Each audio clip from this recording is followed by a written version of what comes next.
এখন বাজে রাত 2টা আর আমার খেতে ইচ্ছা করেছে চিকেন রোল। তুমি কি খেতে চাও? তুমি কি চিকেন রোল খেতে চাও?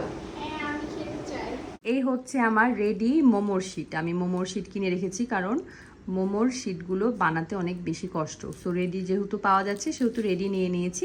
এখন এটা দিয়ে আমি হচ্ছে চিকেন রোলটা বানিয়ে ফেলবো। এই হচ্ছে চিকেন, যেটা আমি সুন্দর করে হচ্ছে ব্লেন্ড করে নিয়েছি।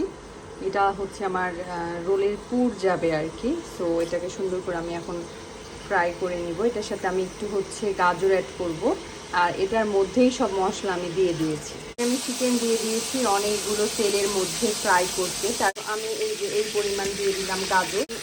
এখানে আমি সামান্য একটু পেঁয়াজ আর একটু রসুন কুচি দিয়ে দিয়েছি। এখানে রাখা আছে ধনেপাতা, এই ধনেপাতাটা একটু দিয়ে দিতে। রেডি হয়ে গেছে আমার এই রোলের মধ্যে যেই পুরটা যাবে, সেটা হচ্ছে আমার রোলের ফাইনাল লুক। একটু পুড়ে গেছে কারণ এত বেশি গরম, তাড়াতাড়ি জাল দিয়ে আমি ভেজে নিয়ে চলে এসেছি। কেমন? অনেক টেস্ট। এটা আমি সাইজ কিছু দেখান।